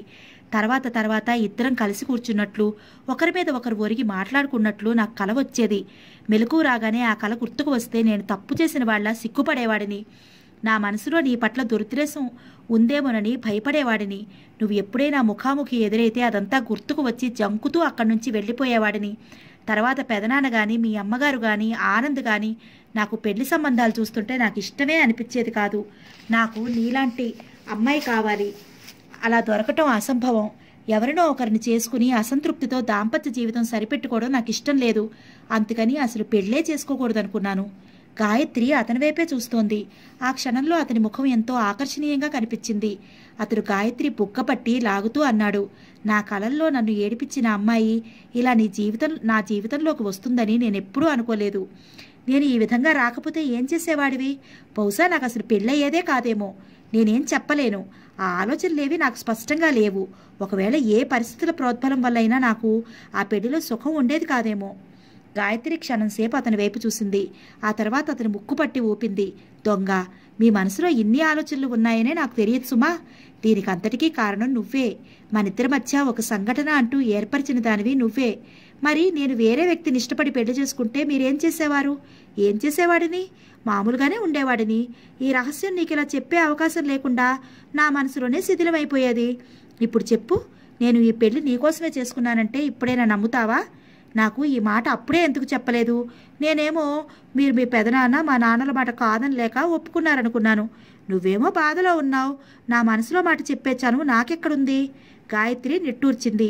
ఆమె వెంటనే అతని భుజాలు పట్టుకుని గట్టిగా అతని హత్తుకుంది. మిమ్మల్ని పొందిన నేను అదృష్టవంతురాల్ని. మీ మనసులో నేనంటే ఇంత ఇష్టం ఉందని నాకు తెలియనే తెలీదు. ఈ ఇష్టం అనేది మన పెళ్ళైన తర్వాతనే నేను ఏర్పరిచిన గట్లను తెంచుకుని ముందుకొచ్చేసింది గాయత్రి. అంత క్రితం ఆనంద్ భారీగా నువ్వంటే నాకు గౌరవం మాత్రమే ఉండేది. నాకిప్పుడు చాలా హాయిగా ఉంది. మీరు నన్ను పెళ్లి చేసుకోవటానికి మా వాళ్ళ బలవంతం కారణం అనుకున్నానా? పెళ్ళైన తర్వాత మన అభిప్రాయాలు కలవని, మన మధ్య కలతలు వస్తాయని భయపడ్డాను నేను. ఆ భయం, అనుమానం ఇప్పటికైనా పోయాయా? పూర్తిగా పోయాయి. నామమాత్రం కూడా ఏమీ మిగల్లేదు. ఇప్పుడు ఈ గాయత్రి మీ ప్రేమానురాగాలతో ప్రాణం పోసుకుని నిలబడిన మనిషి. అతని క్రాఫ్ చెరుపుతూ అంది. ఇప్పటికి కూడా నాకింకా మనిద్దరం భార్యాభర్తలు అవ్వటం గురించి ఆలోచిస్తే కలలుగానే ఉంటుంది అన్నాడతను. ఈ తీయటి కలలో మనిద్దరి జీవితాలు తెల్లవారిపోవాలి. అదే నేను భగవంతుడిని కోరుకునేది. మిసెస్ కపూర్ని చూసిన తర్వాత నా అదృష్టం ఏమిటో నాకు అద్దం పట్టి చూపించినట్లయింది అంది. గాయత్రి సోఫాలో కూర్చుని ఉంది. లేడీ డాక్టర్ ఇంజెక్షన్ ఇవ్వటం పూర్తి చేసి, నేను చెప్పిన క్యాప్సూల్స్ రోజు వాడండి. ఇక ఏ మందులు అవసరం లేదు. మీ జనరల్ కండిషన్ అంతా బాగుంది. ఆగస్టు 2వ వారంలో పురుడు రావచ్చు అంది. పరమహంస గారు వెంటనే నోనో, మందులిచ్చే అవసరం ఉన్నా లేకపోయినా మీరు రోజు వచ్చి అమ్మాయిని చూడాల్సిందే అన్నారు. మీరేం గాబరా పడకండి. అనవసరంగా మీ కంగారుతో అమ్మాయిని కంగారు పెడుతున్నారు. నేనున్నాను కదా. గాయత్రిని నాకు అప్పగించాననుకుని మీరు ఊరుకోండి. మనవడో మనవరాలో పుట్టిన తర్వాత నేనే మీకు ఫోన్ చేస్తాను. వస్తాను మిస్టర్ ప్రశాంత్ అంది. ప్రశాంత్ ఆవిడ్ని కారు వరకు పంపి వచ్చాడు. అమ్మా, రేపు మీ అమ్మ ఇక్కడికి వస్తానంది అన్నారాయన. గాయత్రి కళ్ళల్లో చిప్పున నీళ్లు ఊపికాయి. రేపెందుకు నాన్న, ఈరోజు రాకూడదా అంది. దాని చేతస్థం నీకు తెలియదా? మంచి రోజు చూడమని శాస్త్రి గారికి కబురు చేసింది. మా ఇంటికి రావటానికి, నన్ను చూడటానికి మంచి రోజు కావాలా నాన్న? నేను కూడా అదే మాట అన్నాను. కానీ నిన్ను పెళ్ళైన తర్వాత ఆవిడ గారి అలకలు తీరి చూడటం ఇదే మొదటిసారి కదా, అందుకని ముహూర్తం కావాలట. నేను కన్యాకుమారి నుంచి తెచ్చిన పూలబుట్ట నచ్చిందా నాన్న? అందులోనే పూలేస్తోంది. ఇంకోటి ముట్టుకోవటం లేదు. శంఖాలు అవి కూడా బాగున్నాయంట. నేను వస్తాను. మళ్ళీ సాయంత్రం ఇంటికి వెళ్తూ వస్తాను. ఎందుకు నాన్న శ్రమ? ఏదైనా అవసరం ఉంటే నేనే ఫోన్ చేస్తానుగా అంది. నా ఆదుర్దా నీకు తెలియదమ్మా. తొందరపడతావెందుకు? నీకు పుట్టబోతున్నారుగా, అప్పుడు ఆ ఆపేక్ష ఏంటో తెలుస్తుంది. ప్రశాంత్, వస్తాను. ఇంటి దగ్గర దిగగానే కారు పంపేస్తాను అన్నారు. ప్రశాంత్కి బొత్తిగా తీరుబడి ఉండకపోవడంతో గాయత్రి కారులో తిరగటానికని ఆయన ఈ మధ్య డ్రైవర్ని పెట్టారు. మామగారిని పంపి ప్రశాంత్ లోపలికి వచ్చాడు. గాయత్రి భర్తను చూసి నవ్వుతూ, అసలు తండ్రి అయిన మీకంటే తాతగారైన నాన్నగారికే ఎక్కువ ఆదుర్దాగా ఉంది అంది. మీ అమ్మ అప్పుడే జ్యోతిష్యం అడిగిందంట. ఆడపిల్ల పుడుతుందని చెప్పాడట అన్నాడతను. గాయత్రి కళ్ళు ప్రశాంత్ కళ్ళతో కలిశాయి. ఇలా నా దగ్గరికి వచ్చి ఒక క్షణం కూర్చోండి అంది. ప్రశాంత్ వచ్చి గాయత్రి ప్రక్కన సోఫాలో కూర్చున్నాడు. గాయత్రి తల అతనికి భుజానికి ఆనించింది. నాకిప్పుడు ఇదంతా తీయని కలలా ఉందండి అంది. పాపాయి పుడితే ఇక కలో జీవితమో ఆలోచించే తీరుబడి ఉండదులే. గాయత్రి జుట్టు సవరిస్తూ అన్నాడతను. ఇంత ఆనందానికి నేను అర్హురాలనా అనిపిస్తోందండి. అతడు గాయత్రి నోరు మూశాడు. అలా ఇంకెప్పుడు అనకు. మీరు సంతోషంగా ఉన్నారా? ఇదేం పిచ్చి ప్రశ్న? ఇటు నా వైపు చూడు. అతను గడ్డం పట్టి తన వైపు తిప్పాడు. గాయత్రి చిరునవ్వుతో చూసింది. అతనికి గాయత్రిని చూసిన కొద్దీ చూడాలనిపిస్తోంది. పసిబి రంగు వచ్చింది. మనిషిలో భారమైన ఆ నిండుతనం అందంగా ఉంది. తల్లిని కాబోతున్నాననే ఆనందంతో ఆ కళ్ళు కళకళలాడుతున్నాయి. ఏంటిలా చూస్తున్నారు? పుట్టబోయే పాపకి నీ పోలికొస్తే ఎంత అందంగా ఉంటుందా అని. ఊరుకుందురు. అయ్యో మర్చిపోయానండి, మైసూర్పాకు మామయ్యకి పంపించాలి. డ్రైవర్ రాగానే వెళ్ళి ఇచ్చొద్దాం. నేను వెళ్ళి ఇచ్చొస్తాలే, నువ్వు రెస్ట్ తీసుకో. మీరు ఇలా రెస్ట్ అని చంపి నన్ను కదలనీయకపోతే ఎలా? నీ ఇష్టం, సరేనా? ఊరికి ఆవేశపడకు అన్నాడతను. ఆనంద్ మరణంతో మండు వేసవిలో గాలి నీరులో నుంచి వడిలిపోయిన లతలా కృంగి కృషించిన గాయత్రికి పెళ్లి తొలకరి జల్లయింది. అతనితో దాంపత్యం, అతను చూపిన అనురాగవాహినితో ఆ లత మళ్ళీ తేరుకుని కొత్త చివుళ్ళు తొడిగి తీగలు పాకి కళకళలాడే పూల తీగల ప్రశాంత్ జీవితంలో విడదీయని బంధంలా అల్లుకుపోయింది. గాయత్రి తీగే పందిరిలా కలిసిపోయారు. కొత్తలో అందరూ ప్రశాంత్తో ఇది రెండో పెళ్లి అని చెప్పుకునేవారు, కుసకుసలాడేవారు. ఈ సంవత్సర కాలంలో అవి తగ్గిపోయాయి. బంధువుల్లో, స్నేహితుల్లో, సాటివారిలో ఆ ఇద్దరూ భార్యాభర్తలుగా గుర్తింపబడ్డారు. వారి అన్యోన్యత చూడముచ్చటైన విషయం అయ్యి నలుగురిలో భార్యాభర్తలంటే ఇలా ఉండాలి అనే గౌరవం సంపాదించుకున్నారు. గాయత్రికి నెల తప్పింది. ఈ వార్త పరమహంస గారికి ఎంతో ఆనందకరమైంది. గాయత్రి తర్వాత ఆ ఇంట్లో బోసి నవ్వులు, తప్పటడుగులు, చిన్నారి చిలిపి అల్లరి లేనే లేదు. అప్పటికే కస్తూరమ్మ గారు కూతురు మీద అలక తగ్గి ఏ సాకులో కూతుర్ని చూడటమా అని ప్రయత్నిస్తోంది. ఆవిడ వారితో వీరితో తనకి గాయత్రిని చూడాలన్నట్లుగా కూతురికి కబురు అందచేసింది. కానీ గాయత్రి వెళ్ళలేదు. అమ్మనే ఇక్కడికి రమ్మనమను అన్నట్లుగా తన జవాబు పంపించింది. ఆవిడికి కోపం వచ్చింది. కూతురు చిన్నది, దాని ముందు నేనెందుకు తల వంచాలి? నేను కావాలనుకుంటే అదే వస్తుంది అని బెంకంగా ఉండిపోయింది. గాయత్రి రాలేదు. కానీ తల్లి ఆరోగ్యం గురించి ఆవిడ ఎలా ఉందో ఎప్పుడూ వాకప్ చేస్తూనే ఉండటం ఆవిడికి తెలుస్తూనే ఉంది. గాయత్రికి నెల తప్పిందని తెలియగానే పరమహంస గారు ప్రతి సంతోష వార్త స్నేహితుడికి చెప్తే గాని ఉండలేనట్టు దీనికి కూడా పరిగెత్తి చెప్పారు. పాండురంగారావు గారు ఆనందపడ్డారు. అయితే తాత కాబోతున్నావన్నమాట అన్నారు పరమహంస పొట్టని పొడుస్తూ. నేనేమిటి, నువ్వు మాత్రం కావటం లేదా అన్నారాయన నవ్వుతూ. క్షణంసేపు పాండురంగారావు గారి మొహం వెలవెలా పోయింది. అవును కదూ, నేను కూడా అవుతున్నానా? నేను తాతనేగా, ప్రశాంత్కి నేను పెదనాన్ననేగా. ఆయన మాటలు తడబడినాయి. ఆయన కళ్ళల్లో నీళ్లు నిలిచాయి. పరమహంస గారికి తను చేసిన తప్పు గుర్తుకొచ్చింది. ఆయనకి వ్యథ కలిగించే విషయం చెప్పానే అని బాధ వేసింది. గాయత్రి, ప్రశాంత్ ప్రవర్తనలో ఆయన పట్ల రవంత కూడా మార్పు లేదు. వాళ్ళిద్దరూ ఎప్పుడూ వస్తూ పోతూనే ఆయన చూస్తూనే ఉన్నారు. మధ్యాహ్నం అయింది. గాయత్రి పిల్లల సంరక్షణ పుస్తకం తిరగవేస్తూ కూర్చుంది. వాకిట్లో కారు ఆగిన శబ్దమైంది. ప్రశాంత్ గాయత్రి దగ్గరికి వచ్చాడు. గాయత్రి, ఎవరొచ్చారో చూడు. గాయత్రి తిరిగి చూసింది. ఎదురుగా గుమ్మంలో తల్లి నిలబడి ఉంది. గాయత్రి లేచి ఆవిడికి ఎదురుగా వెళ్ళింది. అమ్మా అంటూ. అప్పటికే కస్తూరమ్మ గారి కళ్ళ నుంచి నీళ్లు పొటపొట బుగ్గల మీదకి జారుతున్నాయి. బావున్నావా అమ్మా? గాయత్రి కళ్ళల్లో కూడా నీళ్లు వచ్చాయి. ఆవిడ గభాలన గాయత్రిని కౌగలించుకుంది. నేనేదో పిచ్చి చాతసుపు దాన్ని తెలియకంటే ఆ మాట పట్టుకుని నా ముఖం చూడకుండా కూర్చుంటావా? నీ మనసు అలా ఒప్పిందే? ఆవిడ సాధింపుగా అంది. అది కాదమ్మా, నీ కోపం తెప్పించాను. నీ కోపం పోతే నువ్వే వస్తావని ఎదురు చూస్తున్నాను. నిలబడకు, ఇలా రా, కూర్చో. ఆవిడ కూతురి చెయ్యి పట్టుకుని తీసుకొచ్చి మంచం మీద కూర్చోపెట్టింది. తల్లి తనని పరీక్షగా చూస్తుంటే గాయత్రి సిగ్గుపడినట్లుగా తలదించుకుంది. లేడీ డాక్టర్కి చూపించుకున్నావా? నాన్నగారే కదమ్మా, డాక్టర్ పంకవచ్చేవారని తీసుకొచ్చి చూపించారు. ఆవిడ రోజూ వస్తోంది. కస్తూరమ్మ గారు విస్తుపోయినట్లుగా చూసింది. ఏంటి, మీ నాన్నగారా? ఆయన మీ ఇంటికి వస్తున్నారా? ఈసారి ఆశ్చర్యపోవటం గాయత్రి వంతైంది. అదేంటమ్మా, నాన్నగారి రాని రోజు ఏముంది? ఆవిడ బుక్కలు నొక్కుంటూ అలాగే కూర్చుండిపోయింది. ఏమైందమ్మా? నాతో ఎన్ని అబద్ధాలు చెప్పారే, ఎంత నాటకం ఆడారు. మీ ఇంటికే వెళ్ళటం లేదన్నారు. నువ్వు రావద్దన్నావని అన్నారు. నీకు నెల తప్పిందని రుక్కమ్మగారు అందండి అంటే ఆ మాటే తెలియనట్లు చేశారు. ఆయన లేడీ డాక్టర్ని పంపిస్తే నువ్వు తిరక్కొట్టావని అన్నారు. ఇదంతా నా మీద కోపంతో చేస్తున్నావని ఆయన చిందులు వేస్తుంటే నిజమే అనుకున్నానే. నెల తప్పి నువ్వు మనసులో నా మూలంగా ఎంత బాధ పెట్టుకున్నావో అని నా మనసు రెపరెపలాడిపోయింది. ఇంత నాటకం చేసి నన్ను ఏడిపించారెందుకే? నేను ఏడవని రోజు లేదనుకో. ఆవిడ చెప్తుంటే గాయత్రి ఫక్కుని నవ్వేసింది. నేను ఒక్కసారైనా నీకు గుర్తు రాలేదటే? నిష్ఠూరంగా అంది కస్తూరమ్మ గారు. ఎందుకు గుర్తు రాలేదమ్మా? నాన్నగారు రాగానే మొదట నీ విషయమే అడిగేదాన్ని. ఉండమ్మా, నీకు కాఫీ తెచ్చిస్తాను, గాయత్రి అంది. నువ్వు తేవటం ఏంటి? నేనే వస్తాను అక్కడికి అంటూ ఆవిడ గాయత్రి వెంటే లోపలికి వచ్చింది. తీరుగా ఉన్న కూతురు పడగది, దాని ప్రక్కనే భోజనాల గది, అక్కడ చిన్న పూజ గది, శుభ్రంగా ఉన్న వంట ఇల్లు అన్నీ నిశితంగా చూసిన ఆవిడికి చాలా సంతృప్తిగా అనిపించింది. కాఫీ తాగుతూ అంది. ఏంటమ్మా, ఆ దేవుడి లీలలు చెప్పలేం కదా. ప్రశాంత్కి నేను మంచి పిల్లని చూసి చేస్తానని అన్నాను. నా కూతురే అతనికి భార్య అవుతుందని అనుకోలేదు. అప్పుడు బాధపడ్డాను. కానీ తర్వాత ఆలోచించుకుంటే ఆ వెంకన్నకి తిరుపతిలో ఆనాడు నా కూతురికి ఒక దోవ చూపించమని మొక్కి నీలాలిచ్చాను. ఆయన సరైన దోవే చూపించారు అంది. గాయత్రి తల్లి సమాధానపడి తీరుకి నవ్వుకుంది. కస్తూరమ్మ గారు ప్రశాంత్తో అమ్మాయిని తీసుకెళ్ళటానికి వచ్చాను అంది. తీసుకెళ్ళటానికి నన్ను అడగనవసరం లేదండి, గాయత్రి ఇష్టం అన్నాడు అతను నవ్వుతూ. ఇప్పుడే ఎందుకమ్మా, తర్వాత వస్తాను అంది. ఎప్పుడో ఏమిటి, నలుగురిని పిలిచి పసుపు కుంకుమ ఇచ్చి అక్షంతలు వేయించొద్దు, అలా చేస్తే నీకు పుట్టబోయే పాపాయికి కూడా క్షేమం. వెళ్ళు గాయత్రి, పెద్దావిడ బాధపడుతుంది అన్నాడతను. మీరు కూడా వస్తానంటే వెళ్తాను, నేను ఊరు వెళ్తున్నాను, తిరిగి వచ్చే వరకు అక్కడే ఉంటే అక్కడికే వస్తాను అన్నాడు. గాయత్రి ప్రయాణం అయింది. ప్రశాంత్ వెంట వచ్చే వరకు కస్తూరమ్మ గారు వదలలేదు. మీరు రాకుండా అమ్మాయిని ఒక్కదాన్ని పంపిస్తే నేను వెళ్ళను, అక్కడి నుంచే మీరు వెళ్తురు కానీ అంది. నిన్న మొన్నటి వరకు నువ్వు నువ్వు అని ప్రశాంత్తో అంత చనువుగా మాట్లాడిన తల్లి ఇప్పుడు అతను వస్తే లేచి నిలబట్టం, మీరు మీరు అని సంబోధించడం చూసి గాయత్రి నవ్వుకుంది. ప్రశాంత్ కూడా వాళ్ళతో బయలుదేరాడు. ఎన్నో నెలల తర్వాత ఆ ఇంట్లో అడుగుపెట్టిన గాయత్రికి నిట్టూర్పు వచ్చింది. తాను ఆ రోజులు దుఃఖంతో ఒంటరితనంతో వెళ్ళింది. ఇలా మళ్ళీ సంతోషంగా తిరిగొస్తానని అనుకోలేదు. గాయత్రి ప్రసవించింది.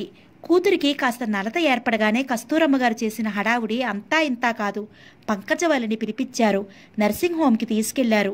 లేడీ డాక్టర్లు ఏమీ పర్వాలేదు, అంతా నార్మల్గా ఉందని చెబుతున్నా కస్తూరమ్మ గారు వినలేదు. దేవుళ్ళకి ఆవిడ ముడుపులు కడుతూనే ఉంది.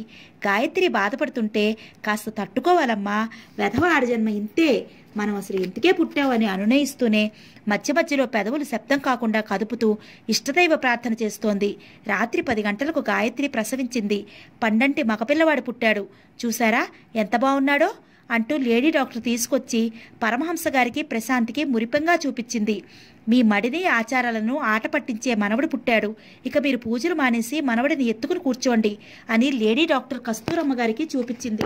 మనవడా, ఆడపిల్ల పుడుతుందని పండితులు వారు చెప్పారే అంది ఆవిడ. ఆయన్నిక జ్యోతిష్యం చెప్పడం మానేమనండి మామగారు అంది లేడీ డాక్టర్ నవ్వుతూ. ఉయ్యాల్లో పడుకోబెట్టిన పండంటి కుర్రాడిని చూసి పరమహంస గారు ప్రశాంత్ లాగా ఆవిడ సంతోషపడలేదు. భర్తను పక్కకు పిలిచి, ఏమండి, నేను ఇక్కడ ఉండి చూస్తూనే ఉన్నాను, ఈ అరగంటలో మన అమ్మాయితో పాటు ఇంకో 5గురికి వాళ్ళు కాన్పు చేశారు, కొంప తీసి పిల్లల్ని వీళ్ళు మార్చేయలేదు కదా అంది. నోరు మూసుకో, వెధవ అనుమానాలు నువ్వును, ఎవరైనా వింటే నవ్వుతారు అన్నారు ఆయన కసురుతూ. సరే, మీకు అసలు చెప్పడం నాదే పొరపాటు అనుకుందావిడ. నర్సుని మంచి చేసుకుని మిగతా పిల్లలందరినీ చూసొచ్చింది. 4 మగపిల్లలే, ఒక ఆడపిల్ల ఉంది కానీ ఆ పిల్ల నల్లగా బలహీనంగా ఉంది. ఆ పిల్లని చాలాసేపు అనుమానంగా చూసింది. తల్లి కూడా అలాగే నల్లగా ఉంది. కస్తూరమ్మ గారు గాయత్రికి కొడుకే పుట్టాడని నిర్ధారణ చేసుకుని తిరిగి వచ్చింది. మనవడి చేతికి వెంటనే నల్లదారం కట్టింది. కూతురు మెళ్ళలో గొలుసుకి తాయెత్తు ముడేసింది. ఆవిడ చేష్టలు మాటలకి నర్సులకి డాక్టర్లకి నవ్వు తెప్పించేవి. మామగారు మామగారు అంటూ ఆవిడ దగ్గర చేరి కబుర్లు చెప్పేవాళ్ళు. గాయత్రికి బాగా మెలకు వచ్చింది. ప్రశాంత్ దగ్గరికి వచ్చాడు. గాయత్రి ముఖం అలిసినట్లుగా, కళ్ళు భారంగా ఉన్నాయి. పాపా బాబా అంది. బాబే, ఎవరి పోలిక? మనిద్దరివి చెరిసగం. నవ్వుతూ నుదురు మీద ముద్దు పెట్టుకున్నాడు. గాయత్రి చెయ్యి చాచింది. అతను కుడి చెయ్యి భార్య చేతిలో పెట్టాడు. మీరు సంతోషంగా ఉన్నారా? చాలా చెప్పలేనంత. నువ్వు? గాయత్రి కళ్ళు చెమర్చాయి. పెదవుల మీద చిరునవ్వు వెలిగింది. నాకంటే అదృష్టవంతులు ఎవ్వరూ లేరనిపిస్తోంది. అతను గాయత్రి బుగ్గన మృదువుగా లాగి వదిలాడు. కస్తూరమ్మ గారు మనవడిని ఎత్తుకొచ్చారు. ఇడిగో మీ వంశోద్ధారకుడు. గాయత్రి చూసింది. ఆ కళ్ళు మాతృగర్వంతో తృప్తిగా మెరిశాయి. కొడుకును చూసుకుంటున్న గాయత్రి ముఖాన్ని చూస్తున్నాడు ప్రశాంత్. ఆ క్షణంలో అతనికి గాయత్రి ముఖం ఎన్నడూ చూడనంత అందంగా అనిపించింది. గాయత్రి ప్రక్కన పడుకున్న ఆ చిన్నారి పసికొందును చూస్తుంటే అతని మనసులో సంతోషం, తృప్తి వరదలై పొంగాయి. మర్నాడు పరమహంస గారి వెంట పాండురంగారావు గారు గాయత్రి కొడుకును చూడటానికి వచ్చారు. ప్రశాంత్ అక్కడే ఉన్నాడు. పరమహంస గారు ఉయ్యాలలో పసివాడిని పొత్తేళ్లలోకి తీసుకుని వచ్చి పాండురంగారావు గారి చేతుల్లో పెడుతూ, ఇదిగోరా నాయనా, మీ ఇంకో తాతయ్య అన్నారు. ఆయన ఎత్తుకున్నారు. పోలికల గురించి వర్ణించారు. నువ్వు త్వరగా పెద్ద అయ్యి ఈ తాతయ్య చేయి పట్టుకుని నడవాలరా నాయనా అని పరమహంస గారంటే, అవునవును, మీ బొజ్జ తాతయ్యని మీ వెంట పరిగెత్తించి బొజ్జ కరిగించాలి అని పాండురంగారావు గారు తమాషా చేశారు. గాయత్రి, మందేసుకో అంటూ గాయత్రి చేత మందు తాగిస్తున్నాడు ప్రశాంత్. ఆ చేదు మందుని మింగలేక తల తిప్పుతుంటే, ఏంటిది చిన్నపిల్లలా అని అతను బలవంతంగా తాగిస్తున్నాడు. పాండురంగారావు గారికి క్షణంసేపు ఆ ఇద్దరి మీదకే కళ్ళు అతుక్కుపోయి నిలిచిపోయాయి. ఆయన కళ్ళ ముందు ఐ లవ్ హర్ డాడీ అంటున్న ఆనంద్ కదిలాడు. ఆయన నిట్టూర్పుని బిగపెట్టుకుని ఇక వస్తాను అని లేచారు. నర్సింగ్ హోమ్ దాటి వస్తుంటే ఆయన అడుగులు తడబడ్డాయి. గుండెల మీద చెయ్యి వేసుకుని రాసుకున్నారు. నీకు ఎంత త్వరగా నూరేళ్లు నిండాయా రా ఆనంద్ అనుకున్నారు. కళ్ళల్లో నీటి పొరలు అడ్డుపడ్డాయి. ఈ దురదృష్టం అంతా నాదిరా. ఈ వయసులో ఈ అగ్నిలో దహించుకుపోదామని నా నుదుట భగవంతుడు రాశాడు. అందుకే నువ్వు వెళ్ళిపోయావు అనుకోసాగారు. వెనక నుంచి గబగబా ప్రశాంత్ వచ్చాడు. పెదనాన్న, మీరు నడిచి వెళ్తున్నారేంటి? నేను దించుతాను, ఒక్క నిమిషం నిలబడండి, కారు తెస్తాను అంటూ కారు వైపు వెళ్ళాడు. ప్రశాంత్ కారు తీసుకొచ్చే లోపల ఆయన తనని తాను నిలవరించుకున్నారు. పరమహంస గారు ఏది ఏర్పాటు చేసినా ఆర్భాటంగానే ఏర్పాటు చేస్తారు. ఆయన మనవడి బారసాల నామకరణోత్సవం కూడా చాలా ఘనంగానే చేశారు. గాయత్రికి ఇది ఇష్టం లేదు. ఎందుకు నాన్న ఇంత ఖర్చు? సింపుల్గా చేసుకుంటే పోతుందిగా అంది. ఖర్చా? నా డబ్బు ఖర్చు అవటం లేదనేగా నాకు భగవంతుడు మనవణ్ణిచ్చింది. నువ్వు ఊరుకో అమ్మా. మన ఇంట్లో అసలు వేడుక ఏం జరిగింది? ఎన్నాళ్ళకో ఇది ఒక్కటి అన్నారాయన. కస్తూరమ్మ గారు చేసే హడావిడి చెప్పనవసరం లేదు. మనవడికి మెడలో పులిగోరు, చేతివేళకి ఉంగరాలు, మొలకి బంగారు మామిడి పిందెల తాడు మొదలైనవి చేయించి అవన్నీ వేస్తూ, సన్యాసి ఆడపిల్లవు కాకపోతివి, నా నగలన్నీ పెట్టేదాన్ని అంది. అవును, ఇంతకీ పేరేం పెట్టదలుచుకున్నారు అని కూతురుని అడిగింది. ఏమోనమ్మా, ఆయన ఇష్టం, ఎంత అడిగినా నాకు చెప్పటం లేదు. చూడు, ఏది కలిసినా కలవకపోయినా వెంకన్న కలిసి తీరాలని చెప్పు. వీడసలు ఆ వెంకన్న ప్రసాదమే అంది. గాయత్రి అలాగేనన్నట్లు తలోపింది. భర్తకి చెప్పింది. పాండురంగారావు గారు ఒంట్లో బాలేదన్నా పరమహంస గారు ఆయన్ని బలవంత పెట్టి వెంట పట్టుకుని లాక్కొచ్చారు. ఆయన నిజంగానే అలసటగా సుస్తీగా ఉన్నారు. నువ్వు భోజనానికి పిలిచే వరకు కదలకుండా ఇలా కూర్చో అంటూ కుర్చీ వేశారు పరమహంస గారు.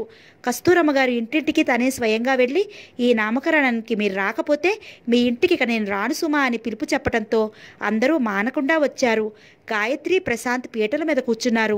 బ్రాహ్మణుడు వెండి పళ్ళెంలో బియ్యం పోసి తతంగం పూర్తయిన తర్వాత, ఇక కుర్రవాడికి నామకరణం చెయ్యండి అన్నాడు. ప్రశాంత్ బియ్యంలో ఉంగరంతో రాయసాగాడు. గాయత్రి కుతూహలంగా గమనించసాగింది. వెంకట వివేకానంద్. చివర ఆనంద్ చేరగానే ఒక్క క్షణం గాయత్రి కళ్ళు రెపరెపలాడాయి. వెంకన్న చేర్చారా లేదా? కస్తూరమ్మ గారు కేక పెట్టి అడిగింది.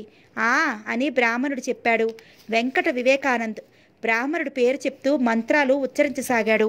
నామకరణం పూర్తి కాగానే పరమహంస గారు పిల్లాన్ని ఎత్తుకుని వచ్చి పాండురంగారావు గారి చేతిలో పెడుతూ, ఇదిగోనయ్యా వివేకానంద్, మీ ఆనంద్. ఆనందే మళ్ళీ ఇలా పుట్టాడని అనుకో అన్నారు. ఆయన కళ్ళల్లోకి ఉపికి రాబోతున్న నీడని బలవంతంగా ఆపుకున్నారు. జేబులో నుంచి గొలుసు తీసి మెడలో వేశారు. నందు, నందు, ఈ రకంగా నా దగ్గరికి తిరిగి వచ్చావా అని పసిపిల్లాన్ని ముద్దు పెట్టుకున్నారు. హడావుడి అంతా అయి అందరూ వెళ్ళిన తర్వాత గాయత్రి భర్తను అడిగింది. అదేంటి ఆ పేరు పెట్టారెందుకు? నాకు పెట్టాలనిపించింది. ఏం నీకు బాగాలేదా? బాగానే ఉంది కానీ. ప్రశాంత్ భార్యను దగ్గరికి తీసుకున్నాడు. నిజం చెప్పనా గాయత్రి, నేను ఆ పేరు కావాలనే పెట్టాను. ఎందుకో తెలుసా? ఆనంద్. ఆనంద్ అని మనం పిలుస్తుంటే నీకు ఆ పేరు అలవాటైపోతుంది. ఆ పేరు వింటే నువ్వు ఉలికి పట్టం మానేస్తావు.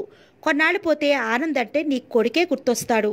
గాయత్రి అతని ఛాతీ మీద తల ఆనించింది.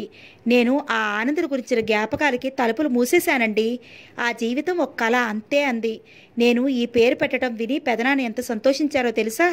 గాయత్రి నిట్టూర్చింది. ఆయనకి ఆనందం అయితే నాకు ఆనందమేనండి. ఎంత మంచి మనసు అయింది. మనం ఏమిచ్చినా ఆయన రుణం తీరదేమో. ఆయన్ని ఆనంద లేని లోటు లేకుండా కంటిరెప్పలా కాపాడి చూడటమే మనం రుణం తీర్చుకునే మార్గం గాయత్రి అన్నాడతను. ఆ విషయంలో నేను మీతో పూర్తిగా సహకరిస్తానండి అంది. మన చిన్నారి ఆనందిని మెల్లమెల్లగా పెదనాన్న దగ్గరికి అలవాటు చేద్దాం. అప్పుడు ఆయన వాడి కోసమైనా మన దగ్గర వచ్చి ఉంటారు. నిజమేనండి, ఈ ఆలోచన బాగానే ఉంది అంది గాయత్రి.